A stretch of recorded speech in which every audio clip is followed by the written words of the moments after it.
Hello everyone. This week we will cover correlations and analysis of variance. In this screencast, I will show you how to run correlations and ANOVA in SPSS and go over some of the interpretation behind this slide. So I'll first start with correlations. Okay, and I'll start with the example that we have here in your PowerPoint slide, which is to look at the resident data MHP 494 SAM2 SPSS file. So the example here is that we want to look at the correlations between milestone ratings with the following assessment variables. And the context is in the United States, residency programs assign milestone ratings. These are like your competency ratings based on resident performance on multiple assessment measures. So assessment committees that we call clinical competency committees in the United States, they would collect all of these different independent sources of assessment scores and use those scores to come up with milestone ratings. So we want to look at the correlations between these variables. All right, so let's open up our SPSS file. This is the resident data MHP 494 SAM2 file. All right, so before we do the analysis, let's quickly look at the descriptive statistics. Okay, we'll go to descriptives. And we have milestones all the way through the pre and then the post in-training exam scores. So we enter all the variables that we have here, click OK. Now this gives us a sense of what the descriptive statistics are. And again, I always stress looking at the descriptive statistics so that we have a sense of how the distribution of the data look like. All right. Now, to look at the correlations, we'll go to Analyze, Correlate, and we click on bivariate. And when you enter the screen, all you have to do is highlight these variables, and you can highlight them by holding down the shift key and then clicking on your mouse and then transferring the variables to the right hand side. I would click on Pearson. I would also click on the two-sided test of significance. Okay, and you can also click on flag significant correlations so that it will identify the correlations for you. And then click OK. All right, so what you have here is a 6x6 pairwise correlation table. So it provides you the correlations for all the possible combinations. And the variable that we're interested in is the mean milestone level and the correlation between this variable to the other assessment scores.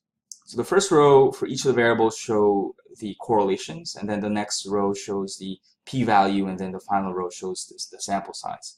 So for example, with the correlation between milestone and faculty evaluations, the correlation is about 0.41, p-value is less than 0.001, and then the sample size is 120. If you look at something like the simulation exam, you see that the correlation is lower. With mini CEX, it's about the same as simulations, but then the sample size is 119. In other words, there's one missing data here. And you see that the in-training exam scores, both for the pre-test and the post-test, are not significant. In other words, the p-values are greater than 0.05.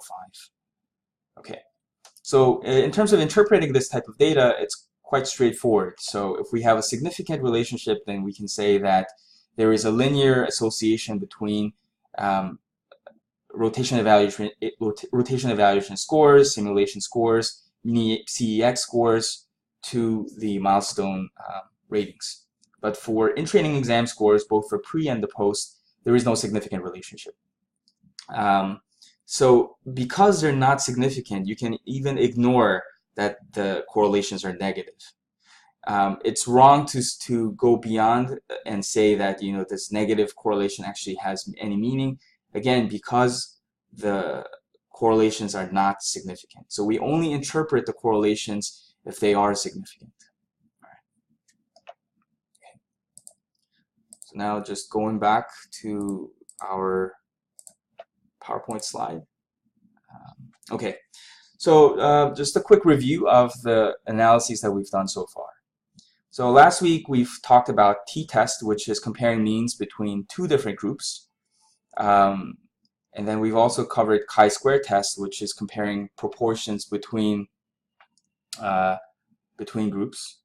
And then this week just now we covered correlations where we're looking at associations between two variables when they are continuous. So we've looked at all of these different cases, and we've focused on this when the independent variable and the dependent variable are continuous. Now, let's go back to comparing means by groups. Okay, so if we recall from last week, our comparisons of t-tests really are only for cases when we have two groups. For example, if we want to look at test scores between honor student versus non-honor student, comparison of some other metric for students who pass versus don't pass. So it's only restricted to cases when we have two groups. Now, let's say if we want to look at more than two groups, 3 or more groups. So that's when we look at the analysis of variance. In other words, analysis of variance is simply an extension of the t-test when we have more than two groups. Okay. And I'll start with the example. So I'm using the same SPSS data set. Let's say that we want to know our mean exam scores, our mean in-training exam scores, this post-ITE variable, are they different between the different age groups? So we have 3 different age groups. Are the mean exam scores for these 3 groups different? Now we have 3 groups, so we'll have to use ANOVA rather than a t-test. Okay, so we'll go back to our file. And again, before we run the ANOVA, I want to quickly look at the descriptive statistics, looking at the means and the standard deviations for the 3 different age groups. And to do this, we can go to data, we will go to split file, and we can go to organize output by groups, and we can put age here. So any type of analysis that you do, the SPSS will stratify the results by age group. Okay. So we do this, and then go back to SPSS, and then if we go to analyze descriptive statistics, descriptives, and then we remove everything, and then we just keep the post-test and training exam scores. Click OK. Now we will see that the descriptive statistics are stratified by the different age groups. Okay, and we can see that generally there is a trend and the increase in the mean scores. We have 76, 77, almost 78, and then almost 82 for the different exam scores. All right, so let's run ANOVA. So to run ANOVA, we go to Analyze, Compare Means, and then we go to One-Way ANOVA, and okay. So we will first need to put the dependent variable, which is the post-exam score. For the factor, we can put an age here, and if we click OK, it will give us, oh, I made a big mistake. All right. Because we stratified our data, we have to go back to the data split file and remove this stratification. We got the error message from SPSS just earlier because it was trying to compare the analysis by age groups, but then we've already split the file, so it wasn't able to run the analysis. So, so what we should have done was to remove this and then click back and analyze all groups. So whenever you split file, it's always good to stratify the data, but if you want to unsplit your file, you have to go back and hit OK again. So now it tells us the split file is off. We go back to Analyze, Compare Means, One-Way ANOVA. We have the dependent variable, we have the factor. We hit OK, it should now run. All right. So now it ran here. In an ANOVA, the test statistic is your F. This is your test statistic. We have 2 degrees of freedom in the F statistic, and the result is significant. So if we go back to our PowerPoint file, so we see that the interpretation for this result is one of the mean in-training exam scores are significantly different between the 3 age groups. And we can report them in this manner. So we have 2 different degrees of freedom, and our p-value is less than 0.001. All right, the question now comes up, which is, okay, we know that one of the means are different, but we don't know which of the means are different because all this tells us is that one of the means are different. So what we have to do is what's called a post hoc test. So there are two types of comparisons that we can do. One is to do a contrast, which we will cover in the next few sessions. Today, what we're going to cover is the post hoc comparison, which is an unplanned comparison. Okay, and to do this in SPSS, it's also very straightforward.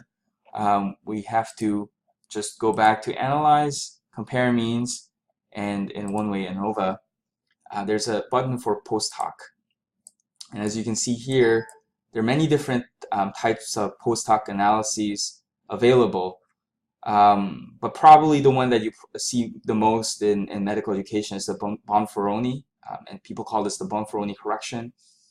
So you can click on that. Sometimes people click on Chaffee, or others do other types of tests. But this is very common. So let's click on Bonferroni, OK, and then let's click on OK here again. All right. So now if we do the post hoc comparison, it's going to produce this table. So to interpret this table, it's also quite straightforward. So we have 3 different age groups, and here on the second column, it shows that if you want to compare scores between this age group to this age group, this is your p-value. If you want to compare this age group to this age group, this is your p-value. So in other words, the in-training exam scores between 30 to 45, if you compare that to 60 and older examinees, there's a significant difference. And the difference in test score is by about 5 points. There's no difference between these two groups.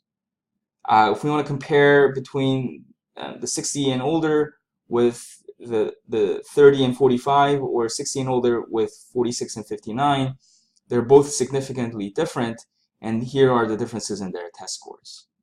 So again, post hoc tests are very useful to do. They're very straightforward and easy to do. But as I note here on the PowerPoint slide, they capitalize on chance in the data, and they should not be given as much weight as planned comparisons. And by planned comparisons, these are the contrasts. So we'll talk about the contrasts in the next few weeks. But again, post hoc tests are very widely used. You'll see them quite often in a lot of the medical education journals. So it's quite important to know how they work and the thinking behind them. Another quick note to add for post hoc analysis is when you're reading the journals, it's important for the authors to specify what type of post hoc analysis that they've done. So in our case, we've used the Bonferroni. Others will have to say what type of tests that they've done, because depending on the test, they're slightly different. All right. So I look forward to your assignment this week and your discussions. Thanks.